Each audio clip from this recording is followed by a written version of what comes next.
V. What is POV?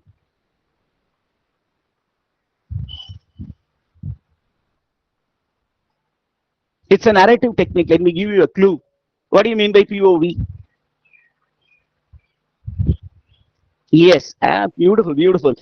Two people, Roshni and Kavya, they're given me the answer. It's point of view. Then there can be questions on point of view also.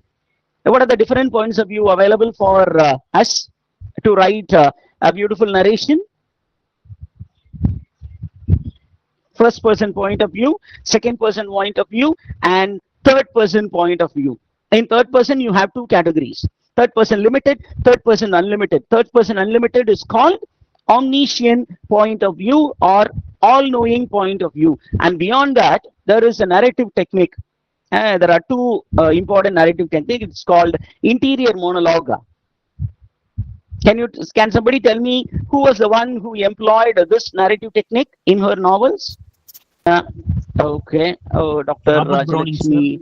Robert Browning was one who was the proponent or one who popularized dramatic monologue. The definition of dramatic monologue is there is a speaker and there is an implied listener.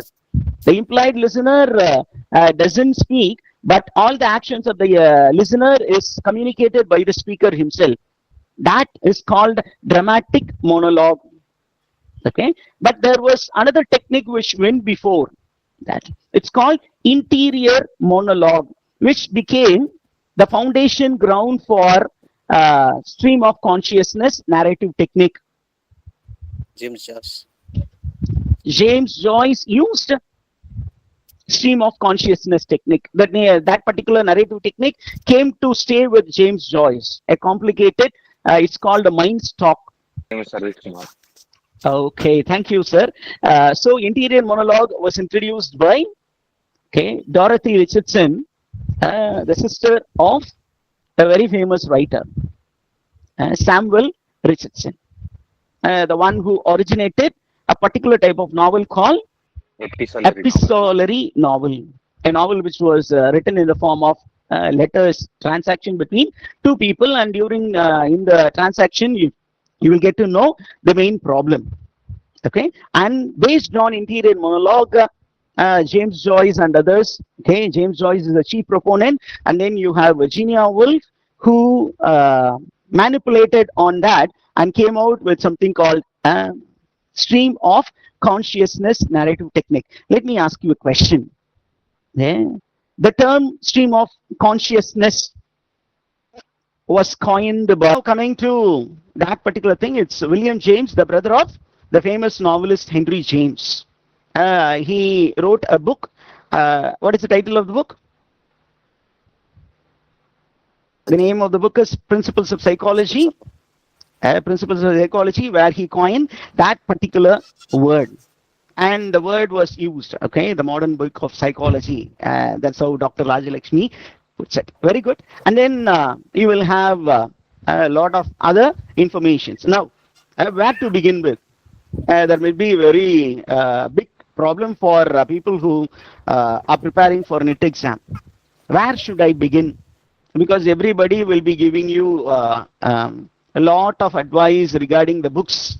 But I will tell you, these are the books that are available in the market. Other than this, there are a lot of books. But as one who underwent this process and found some important elements, I would always advise people to start with one of these books.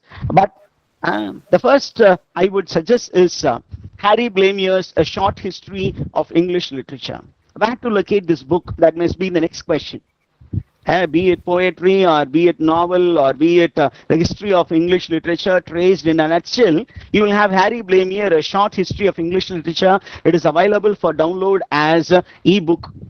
You can very well type it in Google and you can download it and you can print it. Or if you want, you can shell out a lump sum money and buy it. Or you can think in terms of a critical history of English literature by David Dyches in 2 volumes. Okay, and when it comes to history of English literature, you can always bank on William J. Long, because certain quotations are available in that book. Even Hudson is good only for the quotations. So The next, when it comes to literary criticism, what are the books that you need to focus? I would say the first book that you need to read from cover page to cover page is a glossary of literary terms. And to my surprise, when I appeared for net exam and when I take all the net questions for my study during my preparatory time, I found that most of the questions had their answers in glossary of literary terms. Okay, so this beautiful glossary, a very simple book by M.H. Abrams, will help you. Only thing is you need to sit and start your preparation. It begins with absurd at the theater. At the theater of the absurd, that's the first topic that will be given, and almost all the questions from absurd dramatists or absurd theater is found there in that particular book. The most important quotations, the publication details, the critical comments are found there. Okay, that is the book that begin with, and the next book will be by Penguin Publishers, a dictionary of literary terms and literary theory. The other books you can very well use. Now coming to Indian literature. Okay, when it comes to Indian literature, the Bible for anybody who is doing a research or preparing for competitive exam, it will be K.R. Srinivasa Iyengar's Indian Writing in English. It's very much available. Then you have Mohan K. Roy, Indian Writing in English by Atlantic Publisher. All these books are very much available with me. Okay, it's available in any good library. Okay, so better bank on all these books. Then coming to Unit 6, it is English in India, History, Evolution and Future. Sir, where should I begin with? If you ask me the question, kindly wait. And then you have Unit 7, Cultural Studies, Unit 8, Literary Criticism, Unit 9, Literary Theory, Post-World World War II, and Research Methods and Materials in English, for which the last topic, you can bank on these 4 books, Approaches and Methods in English Language Teaching. Okay, these are the 4 books that are available by George Yule, Ian. Now, coming to the criticism, these are the books that you can follow for English language teaching, Approaches and Methods in English Language Teaching, either by author Nagaraj, which is available with Orient Blacksman, or Jack C. and Richards. Or you can also use the book George Yule's The Study of Language and Krishnaswamy N., The Story of English in India. Or let me give you a smart way to find a study material. Go to Google and search for distant education study materials. Some of the standard universities in India have offer courses in distant education mode. Okay, there are study materials available in PDF format for you to download, mostly for criticism and for ELT. You will have lot of even the University of Mumbai, University of Calcutta, all those famous universities, okay, including Bharadas University, has DDE materials online. Okay, which are well researched material with reference works. So you can take those books, take one book. Don't be going to too many books. Take one book at a time and go through the content, prepare your study sources, study notes on that, and revise it and take up a test.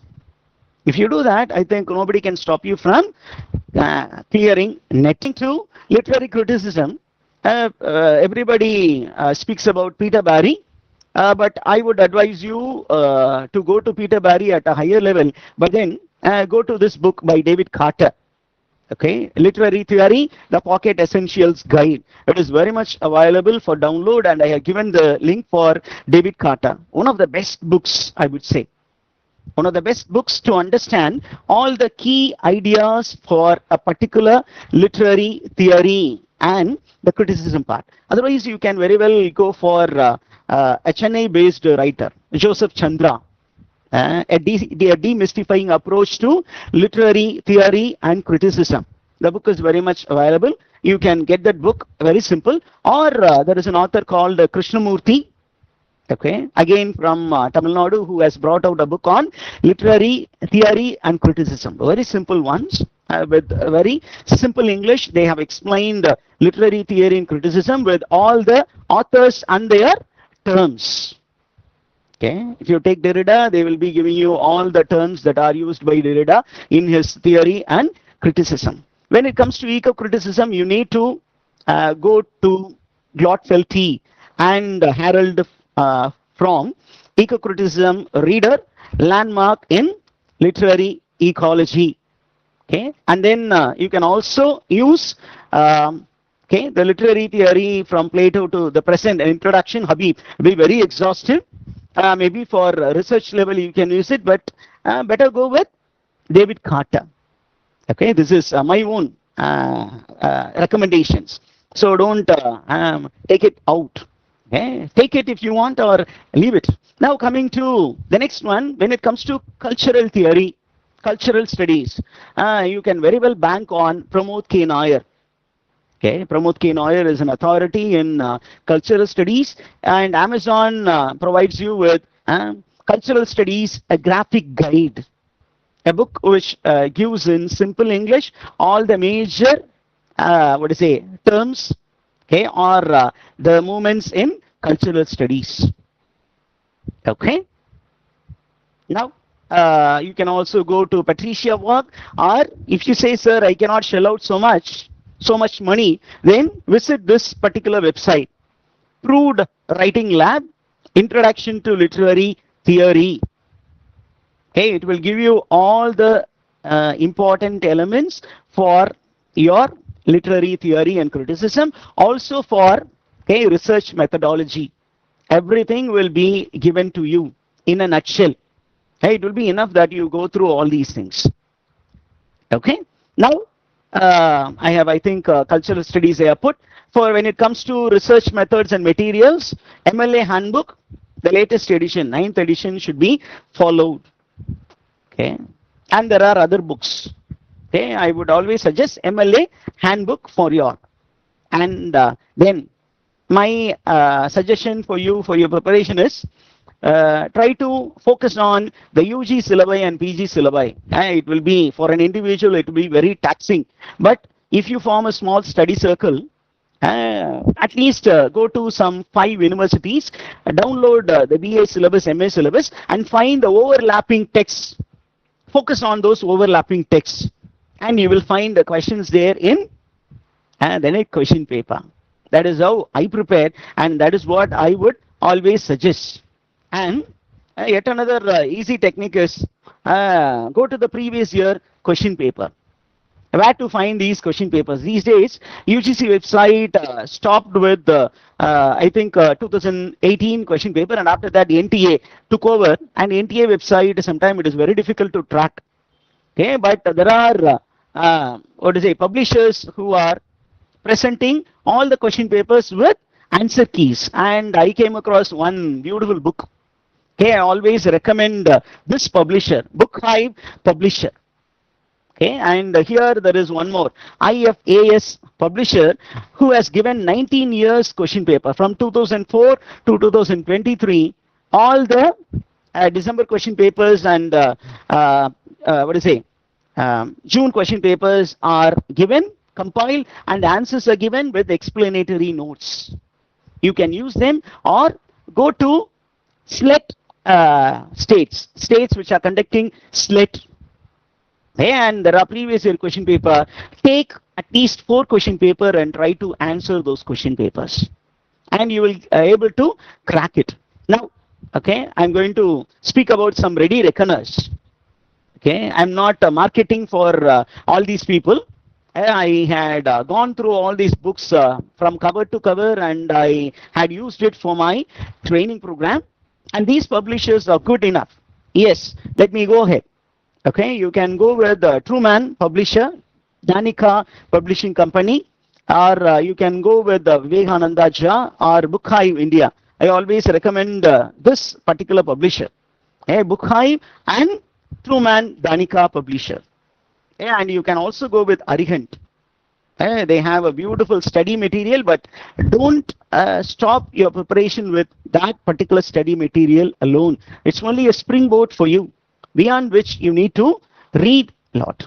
Now, I'm getting into drama. It's going to be a very fast movement. I'm not going to explain everything in detail, but I'll tell you how to prepare. Okay, what to focus on. Coming to English literature, we begin somewhere with Old English period, right? I have two different presentations. I'll be switching from one to the other. Sometimes it will be problematic, but then let me try. Okay, Old English period. When we think about Old English period, we need to focus on history of English literature. Okay, we need to know who are the first settlers. Who are the first settlers of the English world? The Jutes, the Angles, and the Saxons, they were all Germanics. So almost the famous epic. What is the famous epic of the Anglo-Saxon period? Anonymous epic, right? Beowulf. Beowulf is by an anonymous writer. It is a Scandinavian epic. And almost Englishmen, they were from the Germanic belt. They were from the Germanic belt, and English language has its origin in the Germanic language. It comes from Indo-European linguistics belt. It comes from that family, Indo-European language family. So that is the beginning of English language. Okay, and all these were the settlers, and we need to know that Romans also invaded Britain. When did it happen? It happened in 43 AD, and even the great Julius Caesar has stepped his foot on the English soil. So for some time, okay, England was under the control of Romans. Then you have French people occupying it. Then you have Danes occupying it. So English language, when you think about English language, it's a combination of all these. It's a combination of Latin. It's a combination of French. It is a combination of all the other invading countries. Okay, that is how we need to understand English language. Now, what are the famous events that took place in English literature, in English world? The Roman occupation of England, followed by the Great Conquest. What is it called? The Great Conquest. Okay. The Great Conquest, it's called the Battle of Hastings by William Conqueror of France. He established a firm foot in England, okay, in the year 1066, and for a great extent, French language influenced English language for a long period of time, along with Latin. Okay, and then we have all these informations. Okay, who is called the father of English prose? Me the answer. King Alfred is called the father of English prose. William Shakespeare can be called as the father of English poetry. He is also called the father of English language, and he is called the father of vernacular English poetry. Vernacular because he was the first one to write in vernacular English. There were others who attempted writing both in English and in French. Okay, but you find William Shakespeare writing in vernacular English. What was the dialect in which Chaucer was writing? East Midland dialect, and that became the prototype for modern English. And he is called the father of English literature. Even Dryden accepts it. Okay, Dryden celebrates Chaucer as the father of English poetry. Why is it called? Hudson will give you the answer. Hudson, a comprehensive study of history of English literature. There is a book. In that book, in the beginning chapter, he speaks about the significance of Hudson. Prior to Hudson, there was only one type of poetry which existed. It was called war poetry, and the whole war poetry was written using only one verse form. It's called alliterative verse. What is alliterative verse? The first letter of every word should sound as a consonant, the same consonant. Okay, so that is called alliteration. If it's a consonant sound, the beginning sound of every word should be the same. Alliteration disappeared with the entry of Geoffrey Chaucer, because he introduced several rhymes into English, several metrical forms into English. He was not the originator, but he borrowed it from an Italian world. He went to Italy as a diplomat. He went to the French world as a diplomat. And from there, with this interaction with all those great literary giants, he brought certain forms into English. He brought certain meters into English.